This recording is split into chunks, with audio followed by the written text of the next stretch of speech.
வரவேற்கிறேன். இன்னைக்கு நம்ம பார்க்க போறது டையினோன் ஃபீனால் ரீஅரேஞ்ச்மெண்ட் தமிழ்ல பார்க்க போறோம். இதுவரைக்கும் நம்ம சேனலுக்கு சப்ஸ்கிரைப் பண்ணாதவங்க சப்ஸ்கிரைப் பண்ணுங்க. அதே மாதிரி இதை போன்ற வீடியோக்கள் உங்களுக்கு அடிக்கடி வரணும் அப்படின்னா பெல் ஐக்கானை கிளிக் பண்ணுங்க. இன்னைக்கு வீடியோக்குள்ள நம்ம போகலாம். டையினோன் ஃபீனால் மறுசீரமைப்பு வினை அப்படின்னு நம்ம அதை தமிழ்ல சொல்லலாம். இந்த வினையில என்ன நடக்குதுன்னு பார்த்தீங்க அப்படின்னா, ஒரு டையினோன் அமிலம் முன்னிலையில மறுசீரமைப்பு அடைந்து நமக்கு ஒரு ஃபீனால் ப்ராடக்ட் கிடைக்குது. அதைத்தான் நம்ம டையினோன் ஃபீனால் ரீஅரேஞ்ச்மெண்ட் ரியாக்ஷன் அப்படின்னு நம்ம சொல்றோம். இந்த வினையோட வினை வழிமுறையை பார்த்துடலாம். அதற்கு முன்னாடி நம்ம பொதுவான ஒரு வினையை நம்ம எடுத்துக்கலாம். இப்போ இந்த டையினோன்ல வந்து பார்த்தீங்கன்னா 2 மெத்தில் குரூப் இருக்கு.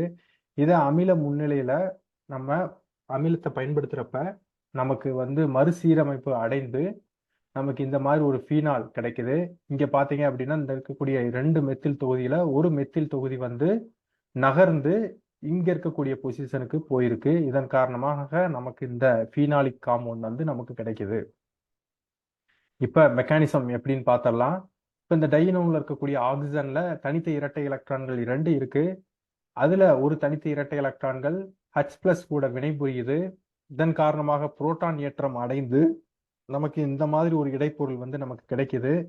இதன் பிறகு இங்க இருக்கக்கூடிய கார்பன் கார்பன் இரட்டை பிணைப்பில் இருக்கக்கூடிய எலக்ட்ரான்கள் இங்க மூவ் ஆகுது. அதை தொடர்ந்து கார்பன் ஆக்சிஜன்ல இருக்கக்கூடிய இரட்டை பிணைப்பில் இருக்கக்கூடிய எலக்ட்ரான்கள் ஆக்சிஜனை நோக்கி நகருது. இதன் காரணமாக நமக்கு இந்த மாதிரி ஒரு கார்போகேட்டையான் இன்டர்மீடியேட் கிடைக்குது. இதன் பிறகு இங்க இருக்கக்கூடிய 2 மெத்தில் குரூப்ல ஒரு மெத்தில் குரூப் வந்து மைக்ரேட் ஆகுது, அதாவது நகருது. இதை நம்ம என்ன சொல்லுவோம் அப்படின்னா 1-2 ஷிஃப்ட் அப்படின்னு சொல்லுவோம். எதனால நகருது அப்படின்னு பார்த்தீங்க அப்படின்னா, இங்க இருக்கக்கூடிய கார்போகேட்டையான் செகண்டரி கார்போகேட்டையான் இந்த நகருதல் நிகழ்வுக்கு பிறகு பார்த்தீங்க அப்படின்னா இந்த இடத்துல ஒரு டெர்சரி கார்போகேட்டையான் வந்து நமக்கு கிடைக்குது. அப்ப செகண்டரியா டெர்சரியான்னு பார்க்குறப்ப டெர்சரி கார்போகேட்டையான் வந்து ரொம்ப நிலையானதா இருக்கு. அதன் பிறகு பார்த்தீங்க அப்படின்னா வாட்டர், அதாவது நீர் மூலக்கூறு இங்க இருக்கக்கூடிய ஹைட்ரஜனை எடுத்துக்கிட்டு இந்த எலக்ட்ரான்களை உள்ள கார்போகேட்டையான் இருக்கக்கூடிய இடத்துக்கு கொடுக்குறப்ப உங்களுக்கு ஒரு அரோமடைஸ்டு ப்ராடக்ட் வந்து நமக்கு கிடைக்குது. இதைத்தான் நம்ம என்ன சொல்றோம் அப்படின்னா ஃபீனால் அப்படின்னு சொல்றோம். இந்த வினை பார்த்தீங்க அப்படின்னா முறைப்படி பார்த்தோம் அப்படின்னா பினகோல் ரீஅரேஞ்ச்மெண்ட் ரியாக்ஷனோட ரிவர்ஸ் அப்படின்னு சொல்லலாம். ஏன் அப்படின்னா பினகோல் ரீஅரேஞ்ச்மெண்ட்ல ஒரு அல்கஹால் வந்து கீட்டோனா மாறக்கூடிய ரீஅரேஞ்ச்மெண்ட்டை தான் நம்ம பினகோல் ரீஅரேஞ்ச்மெண்ட் சொல்றோம். ஆனா இந்த ரீஅரேஞ்ச்மெண்ட் ரியாக்ஷன்ல பாத்தீங்க அப்படின்னா ஒரு கார்பனைல் தொகுதி வந்து ஒரு அல்கஹால், அதாவது ஃபீனாலிக் தொகுதியா மாறி இருக்கு. அதனால நம்ம இதை என்ன சொல்றோம் அப்படின்னா ரிவர்ஸ் ஆஃப் தி பினகோல் ரீஅரேஞ்ச்மெண்ட் அப்படின்னு நம்ம சொல்றோம். அது மட்டும் இல்லாம இந்த வினையில என்ன நடக்குது அப்படின்னா ஒரு CO பிணைப்பு இழப்பு நடக்குது. அதனோட முடிவுல நமக்கு ஒரு அரோமேட்டிக் வளையம் கிடைக்குது. இன்னும் குறிப்பா சொல்ல போனோம் அப்படின்னா இந்த வினையோட உந்து சக்தியே அரோமேட்டிக் வளையத்தை பெறுவதைத்தான் சொல்றோம். எடுத்துக்காட்டுகளை பார்த்துருவோம். முதல் எடுத்துக்காட்டு, இந்த எடுத்துக்காட்டு IAC PhD என்ட்ரன்ஸ் எக்ஸாம் 2008ல கேட்கப்பட்ட கேள்வி. இந்த டையினோன்ல பாத்தீங்க அப்படின்னா 4th பொசிஷன்ல மெத்தில் இருக்கு, ஃபினைல் இருக்கு. இப்ப நம்ம ஆசிட் மூலமா நம்ம ஆசிட் ட்ரீட் பண்றப்ப என்ன நடக்குது அப்படின்னு பார்க்கலாம். இப்ப இங்க மெத்திலா இல்ல ஃபினைலா எந்த குரூப் வந்து நகரும் அப்படிங்கறதான் கேள்வி. இதுல பாத்தீங்க அப்படின்னா நமக்கு மைக்ரேட்டரி ஆப்டிடியூட் இருக்கு. நம்ம பின்வரும் ஸ்லைடுகள்ல பார்க்கலாம். இப்ப இந்த 2ல பாத்தீங்க அப்படின்னா ஃபினைலுக்கு தான் மைக்ரேட்டரி பவர் அதிகம். அதன் காரணமாக ஃபினைல் குரூப் தான் மூவ் ஆகும். ஸோ அதனோட முடிவுல நமக்கு இந்த ஒரு ப்ராடக்ட் வந்து நமக்கு கிடைக்கும். அடுத்த எடுத்துக்காட்டு பார்ப்போம்.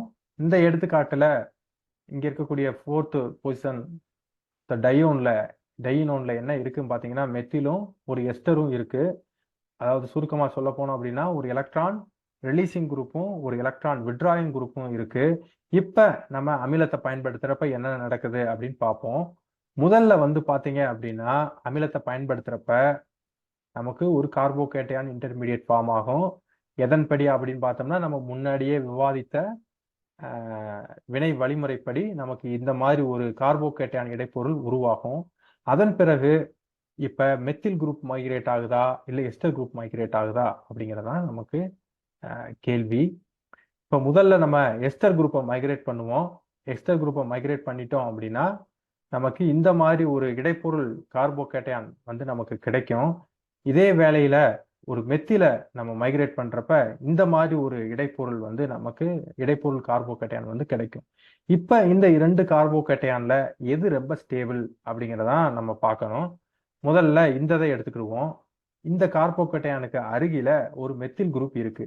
அப்ப இந்த மெத்தில் குரூப் வந்து கார்போகேட்டையான ஸ்டெபிலைஸ் பண்ணும். எதன் மூலமா ஸ்டெபிலைஸ் பண்ணும் அப்படின்னு பாத்தீங்க அப்படின்னா ஹைப்பர் கான்ஜுகேஷன், அதே மாதிரி பிளஸ் ஐ எஃபெக்ட், இந்த 2 மூலமா இங்க இருக்கக்கூடிய கார்போகேட்டையான இந்த மெத்தில் குரூப் வந்து ஸ்டெபிலைஸ் பண்ணும். அதே வேளையில எஸ்டர் குரூப்பை வந்து பாத்தீங்கன்னா அந்த மாதிரி ஸ்டெபிலைசேஷன் கிடையாது. ஏன், என்ன காரணம் அப்படின்னு பாத்தீங்க அப்படின்னா இங்க கார்பனைல்ல ஆக்சிஜன் இருக்கு. இந்த ஆக்சிஜன் வந்து பாத்தீங்கன்னா மோர் எலக்ட்ரோ நெகட்டிவ் ஆட்டம். அங்க இருக்கக்கூடிய எலக்ட்ரான்களை அது புல் பண்ணி இழுக்கிறதுனால இங்க இருக்கக்கூடிய கார்பன் வந்து பாத்தீங்கன்னா அது எலக்ட்ரான் டிஃபிஷியண்டா தான் இருக்கும். ஏற்கனவே எலக்ட்ரான் டிஃபிஷியன் அருகில இருக்கனால இங்க இருக்கக்கூடிய கார்போகேட்டையான இதனால ஸ்டெபிலைஸ் பண்ண முடியாது. ஸோ இதனோட முடிவுல நம்ம என்ன சொல்லலாம் அப்படின்னா இந்த முதல் இடைப்பொருள் வந்து பாத்தீங்க அப்படின்னா மோர் ஸ்டேபிள் டெர்சரி கார்போகேட்டையான், அதே வேளையில இது வந்து லெஸ் ஸ்டேபிள் டெர்சரி கார்போகேட்டையான். ஸோ இதனோட முடிவுல நம்ம எந்த குரூப் மைக்ரேட் ஆகும் அப்படின்னு பாத்தீங்க அப்படின்னா எஸ்டர் குரூப் தான் நமக்கு மைக்ரேட் ஆகும். ஸோ எலக்ட்ரான் விட்ராயிங் குரூப் மட்டும்தான் மைக்ரேட் ஆகும். மைக்ரேட் ஆகி நமக்கு இந்த ஃபைனல் ப்ராடக்ட் வந்து நமக்கு கிடைக்கும். அடுத்த எடுத்துக்காட்டுக்கு போயிடுவோம். இப்ப இந்த எடுத்துக்காட்டுல வந்து பாத்தீங்க அப்படின்னா ஒரு மெத்தில் ஒரு ஹைட்ராக்சி குரூப் டைனோன் ஃப்ரேம் ஒர்க்ல இருக்கு. இதற்கு முந்தின கேஸ்ல பாத்தீங்க அப்படின்னா எலக்ட்ரான் விட்ராயிங் ஒன்று இருக்கு. எலக்ட்ரான் இதுக்கு முந்தின கேஸ்ல நம்ம என்ன பார்த்தோம், ஒரு எலக்ட்ரான் விட்ராயிங் ஒரு எலக்ட்ரான் டொனேட்டிங் குரூப் இருக்கு அப்படிங்கிறத பார்த்தோம். பட் இந்த கேஸ்ல பாத்தீங்க அப்படின்னா ரெண்டுமே எலக்ட்ரான் டொனேட்டிங் குரூப். அப்படி இருக்கிறப்ப எந்த குரூப் மூவ் ஆகும் அப்படின்னு ஒரு சில கன்ஃபியூஷன் நமக்கு வரலாம்.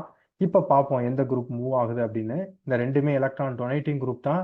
இப்ப நம்ம ஆசிட் பயன்படுத்துறப்ப நம்ம பொதுவான வினை வழிமுறைப்படி இந்த மாதிரி ஒரு இடைப்பொருள் கார்போகேட்டையான் நமக்கு உருவாகும். இப்ப நம்ம ஒவ்வொரு குரூப்பா நம்ம மைக்ரேட் பண்ணி பார்ப்போம்.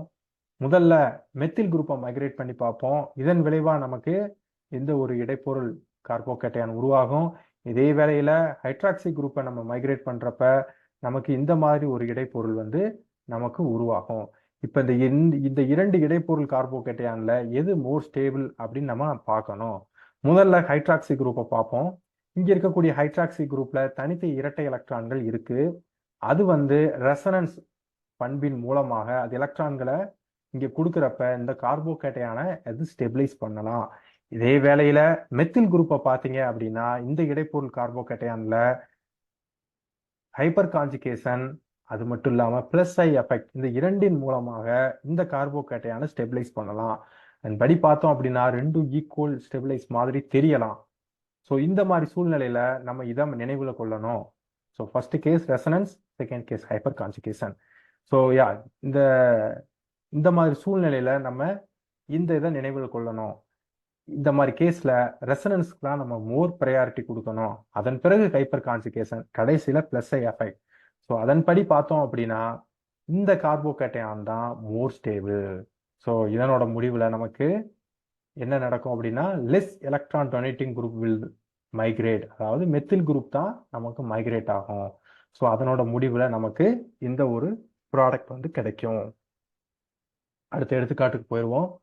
ஸோ இது வரைக்கும் நம்ம பார்த்தது பார்த்தீங்கன்னா 4th பொசிஷன்ல சப்ஸ்டியன்ட் டைனோன்ல இருக்கிறப்ப எப்படி இந்த மறுசீரமைப்பு வினை நடக்குதுன்னு பார்த்தோம். இப்ப ஆர்த்தோ பொசிஷன்ல 2 சப்ஸ்டியன்ட் இருக்கிறப்ப எப்படி நடக்குதுன்னு பார்ப்போம். ஸோ உதாரணத்துக்கு இந்த மாலிகுலை நம்ம எடுத்துக்கிடுவோம். இதோட ஆர்த்தோ பொசிஷன்ல எத்திலும் இருக்கு, மெத்திலும் இருக்கு. இப்ப நம்ம ஆசிட்டை பயன்படுத்துறப்ப என்ன மாதிரி நடக்கும் அப்படின்னு பார்த்துருவோம். முதல்ல நம்ம எத்தில் குரூப்பை மைக்ரேட் பண்ணி பார்ப்போம். இப்போ எத்தில் குரூப்பை மைக்ரேட் பண்றப்ப நமக்கு இந்த ஒரு இடைப்பொருள் கார்போகேட்டையான் வந்து நமக்கு உருவாகும். அதே மாதிரி நம்ம மெத்தில மைக்ரேட் பண்றப்ப இந்த இடைப்பொருள் கார்போகேட்டையான் வந்து நமக்கு உருவாகும். இப்ப நம்ம பார்ப்போம். முதல்ல மெத்தில். இந்த மெத்தில் வந்து எப்படி இந்த கார்போகேட்டையான ஸ்டெபிலைஸ் பண்ணலாம் அப்படின்னு பார்த்தீங்கன்னா பிளஸ் ஐ எஃபெக்ட் மூலமா ஸ்டெபிலைஸ் பண்ணலாம். அதே மாதிரி ஹைப்பர் கான்ஜுகேஷன் மூலமாகவும் ஸ்டெபிலைஸ் பண்ணலாம். இந்த ஹைப்பர் கான்ஜுகேஷன்ல இங்க 3 ஆல்பா ஹைட்ரஜன் இருக்கு. இப்ப இந்த கேஸுக்கு வருவோம். இந்த கேஸ்லயும் பிளஸ் ஐ எஃபெக்ட், பட் மெத்திலை விட இது அதிகமாவே பிளஸ் ஐ எஃபெக்ட் மூலமா இந்த கார்போகேட்டையான ஸ்டெபிலைஸ் பண்ணலாம். அதே வேளையில ஹைப்பர் கான்ஜுகேஷன் அப்படின்னு பாத்தீங்கன்னா இங்க 2 ஆல்பா ஹைட்ரஜன் மட்டும்தான் இருக்கு. ஸோ இதை கம்பேர் பண்றப்ப இதோட ஹைப்பர் கான்ஜுகேஷன் ஸ்டெபிலைசேஷன் ரொம்ப கொஞ்சம் குறைவு.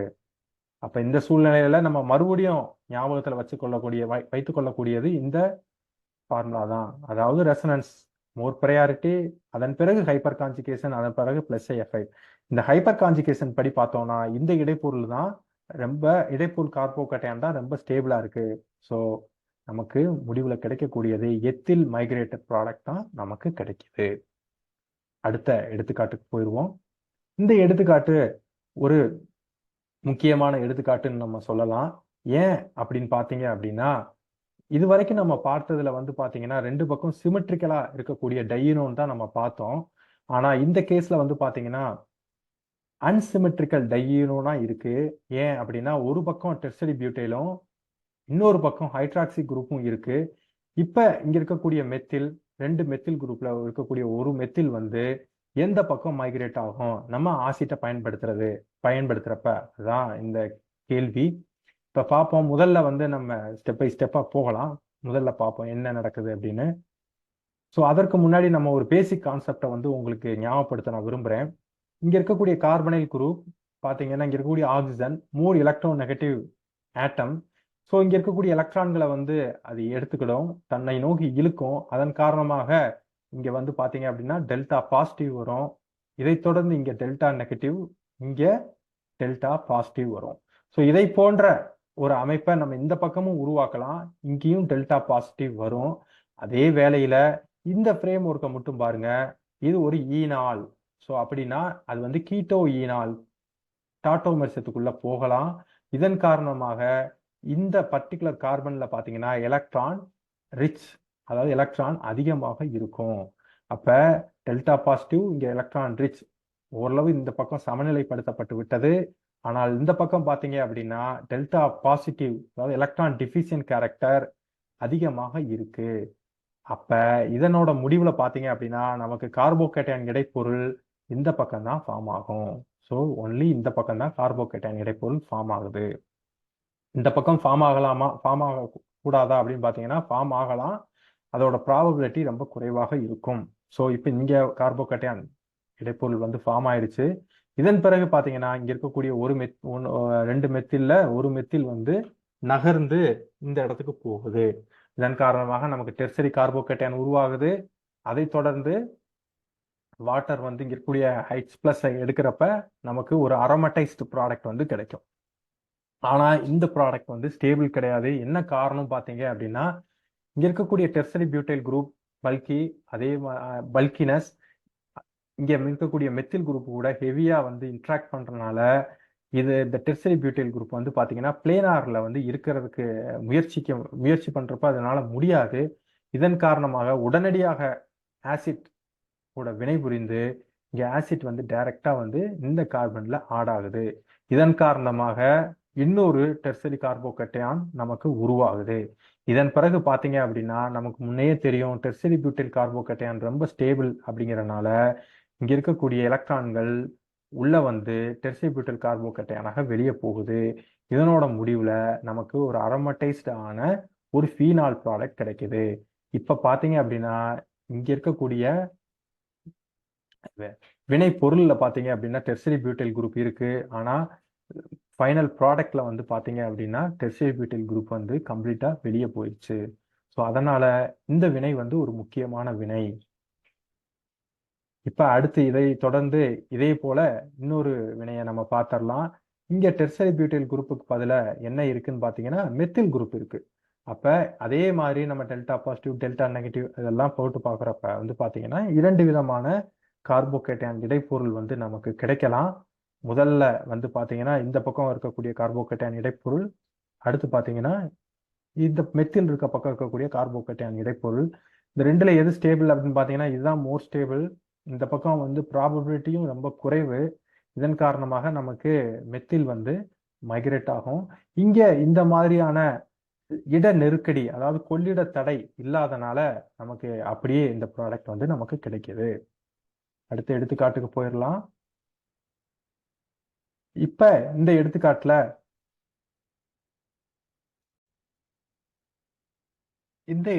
பாத்தீங்க அப்படின்னா ஒரு அல்லைல் குரூப் இருக்கு.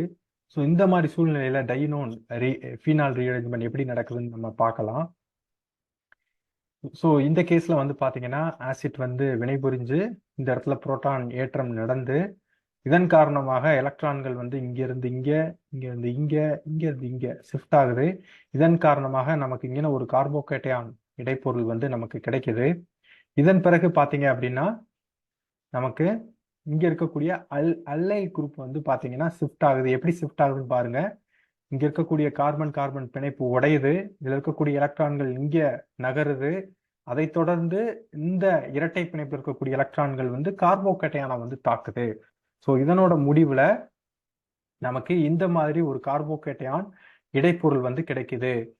இங்க பாத்தீங்க அப்படின்னா இது வந்து செகண்டரி கார்போகேட்டையான், இப்ப இது டெர்சரி கார்போகேட்டையான். இதன் பிறகு பாத்தீங்க அப்படின்னா நமக்கு கோப் மறுசீரமைப்பு வினை வந்து நமக்கு நடக்குது. அதாவது கோப் ரீஅரேஞ்ச்மெண்ட் வந்து நடக்குது. எப்படின்னு பாருங்க.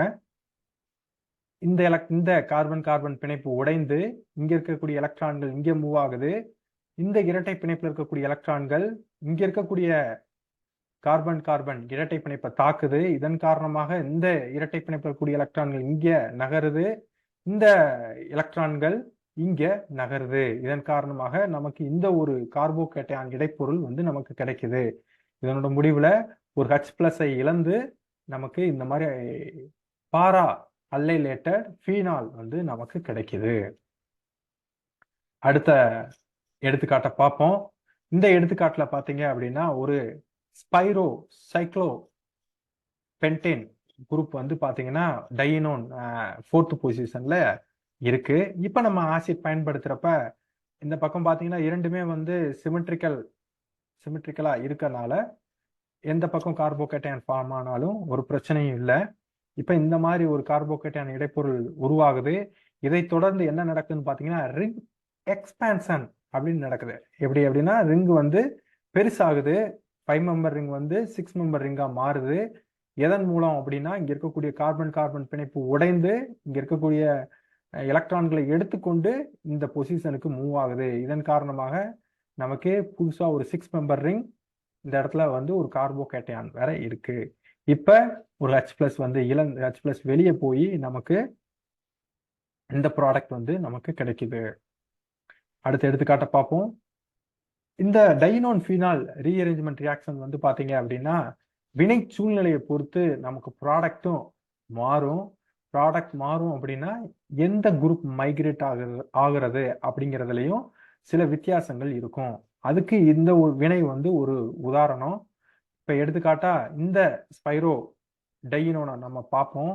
இந்த ஸ்பைரோ டைனோன்ல trifluoro acetic anhydride, TFA, trifluoro acetic acid, sulphuric acid இந்த ஒரு கலவையை நம்ம பயன்படுத்துறப்ப இங்க இருக்கக்கூடிய CO பாண்ட் இந்த ஆக்சிஜன் வந்து மைக்ரேட் ஆகுது. மைக்ரேட் ஆகுறதுனால நமக்கு இந்த மாதிரி ஒரு ப்ராடக்ட் கிடைக்குது.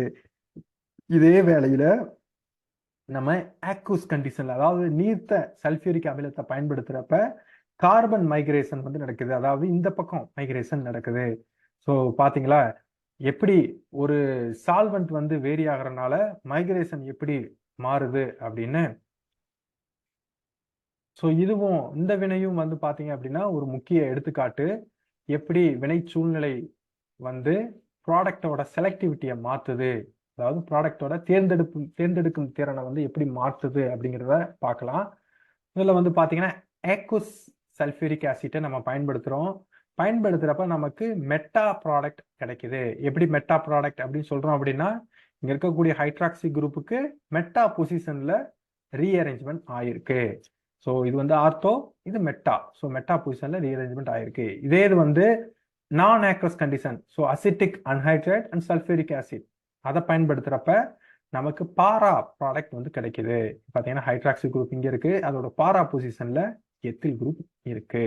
இப்ப அதோட வினை வழிமுறையை ஸ்டெப் பை ஸ்டெப்பா பார்த்துடலாம் எந்த மாதிரி இந்த வினை நடக்குது அப்படின்னு. முதல்ல பார்த்தீங்க அப்படின்னா நம்ம இந்த டைனோன் எடுத்துக்கிறோம். இந்த டைனோன்ல இருக்கக்கூடிய ஆக்சிஜன்ல தனித்த இரட்டை எலக்ட்ரான்கள் 2 இருக்கு. அதுல ஒரு தனித்த இரட்டை எலக்ட்ரான் எதர் கூட H+ கூட புரோட்டான் ஏற்றம் நடந்து நமக்கு இந்த ஒரு இடைப்பொருள் கிடைக்குது. இதற்கு அடுத்து பார்த்தீங்க அப்படின்னா 2 பாசிபிலிட்டிஸ் இருக்கு. அதாவது எலக்ட்ரான் வந்து மைக்ரேட் ஆகி போறதுக்கு. நம்ம முதல் பாசிபிலிட்டி மேல இருக்கக்கூடிய இதை மட்டும் பார்ப்போம். இந்த எலக்ட்ரான்கள் இங்கே மூவ் ஆகுது, இந்த எலக்ட்ரான்கள் இங்கே மூவ் ஆகுது. இதன் காரணமாக இங்கே ஒரு கார்போகேட்டையான் இன்டர்மீடியேட் உருவாகுது. இதன் பிறகு பார்த்தீங்க அப்படின்னா இந்த எத்தில் குரூப் வந்து மைக்ரேட் ஆகி இந்த இடத்துக்கு போகுது. இப்போ நீங்க பார்க்கலாம், நான் பல இடங்கள்ல இந்த மாதிரி ஒரு ஆரோ வந்து நான் பயன்படுத்தியிருக்கேன். இந்த ஆரோ வந்து நம்ம பழைய டெக்ஸ்ட் புக்ல பார்க்கலாம். ரீஅரேஞ்ச்மெண்ட்டுக்கு வந்து பார்த்தீங்க அப்படின்னா இந்த ஆரோ பயன்படுத்துவாங்க. ஸோ இப்போ இந்த எத்தில் குரூப் வந்து இங்கே மைக்ரேட் ஆகி வருது. மைக்ரேட் ஆகுறதுனால செகண்டரி கார்போகேட்டையான் இப்போ டெர்சரி கார்போகேட்டையானா மாறிடுச்சு. இதன் பிறகு ஒரு H+ வெளியே போய் நமக்கு மெட்டா ப்ராடக்ட் கிடைக்குது. இந்த வினை வந்து பார்த்தீங்க அப்படின்னா ஏக்கோஸ்ல இருக்கிறப்ப நமக்கு மெட்டா ப்ராடக்ட் வந்து கிடைக்குது. இது நான் ஏக்கோஸ் கண்டிஷன் பார்ப்போம் எப்படின்னு. இப்போ நான் ஏற்கனவே சொன்னேன், இந்த எலக்ட்ரான்கள் வந்து பார்த்தீங்க அப்படின்னா மேலே இங்கே இருக்கக்கூடிய எலக்ட்ரான்கள் மூவ் ஆச்சு அப்படின்னு. அதே மாதிரி எலக்ட்ரான்கள் இந்த பக்கம் மூவ் ஆச்சு அப்படின்னா நமக்கு இன்னொரு கார்போகேட்டையான் இன்டர்மீடியேட் கிடைக்கும். அதாவது டெர்சரி கார்போகேட்டையான் இன்டர்மீடியேட் வந்து நமக்கு கிடைக்கும். இந்த டெர்சரி கார்போகேட்டையான் இன்டர்மீடியேட் அதன் பிறகு என்ன நடக்குது அப்படின்னு பார்த்தீங்க அப்படின்னா இங்க இருக்கக்கூடிய கார்பன் கார்பன் பிணைப்பு உடைந்து ரிங் வந்து பார்த்தீங்கன்னா கான்ட்ராக்ஷன் ஆகுது. அதாவது ரிங் வந்து வடிவத்தை குறைக்குது. அதாவது 6 மெம்பர் ரிங் வந்து 5 மெம்பர் ரிங்கா மாறுது. இப்போ இங்க இருக்கக்கூடியது பிணைப்பு உடைந்து இந்த கார்பன் வந்து ரீஅரேஞ்ச் ஆகி இந்த இடத்துக்கு வந்துருச்சு. இதன் காரணமாக இந்த கார்பன் வந்து கார்போகேட்டையானா மாறுது. ஸோ இதன் பிறகு பார்த்தீங்க அப்படின்னா இங்க இருக்கக்கூடிய எலக்ட்ரான்கள் இங்க மூவ் ஆகுது, இங்க இருக்கக்கூடிய எலக்ட்ரான்கள் இங்க நகர்ந்து இந்த கார்போகேட்டையான் இந்த இடத்துக்கு வந்துருது. இதன் பிறகு பார்த்தீங்க அப்படின்னா ரிங் எக்ஸ்பான்ஷன் ஆகுது. இங்க இருக்கக்கூடிய கார்பன் கார்பன் பிணைப்பு உடைந்து இந்த கார்பன் எலக்ட்ரான்களை எடுத்துக்கிட்டு இங்க வரனால நமக்கு ரிங் எக்ஸ்பான்ஷன் ஆகுது. ஸோ ரிங் எக்ஸ்பான்ஷன் ஆகுறப்ப இந்த இடைப்பொருள் கார்போகேட்டையான் வந்து நமக்கு கிடைக்கும். ஃபர்தரா வந்து பார்த்தீங்கன்னா இங்க இருக்கக்கூடிய ஹைட்ரஜன் H+ இழந்து நமக்கு ஒரு பாரா ப்ராடக்ட் வந்து கிடைக்கும். ஸோ இந்த மாதிரி ஒரு சால்வெண்ட் வந்து நம்ம பயன்படுத்தக்கூடிய சால்வெண்ட்டை பொறுத்து, கரைப்பானை பொறுத்து வினையோட ப்ராடக்டும் வந்து மாறுகிறது. ஸோ முடிவா பார்த்தீங்க அப்படின்னா இந்த வினையோட உந்து சக்தி அப்படின்னு பார்த்தீங்கன்னா அரோமேட்டிக் தன்மை பெறுதல், அதாவது ஆங்கிலத்தில் டிரைவிங் ஃபோர்ஸ் அப்படின்னு சொல்லலாம். Driving force of this reaction is aromaticity. இடம்பெயர்தல் திறன் ஓவராலா பார்த்தோம் அப்படின்னா ஹைட்ரஜனுக்கு அதிகம். அதை தொடர்ந்து ஃபினைல், அல்கைல். அல்கைல பார்க்குறப்ப டெர்சரி அல்கைல் முதல்ல மைக்ரேட் ஆகும், அதன் பிறகு செகண்டரி அண்ட் பிரைமரி.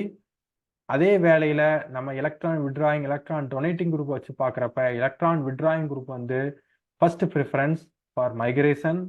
இதே வேளையில என்ன சொல்றது, நமக்கு இருக்கக்கூடிய எலக்ட்ரானிக் எஃபெக்ட்ஸை வச்சு பார்க்குறப்ப ரெசனன்ஸ் தான் மோஸ்ட் ப்ரிஃபரன்ஸ் ப்ரையாரிட்டி நம்ம கொடுக்கணும். அதன் பிறகு ஹைப்பர் கான்ஜுகேஷன், அப்புறம் +I எஃபெக்ட்.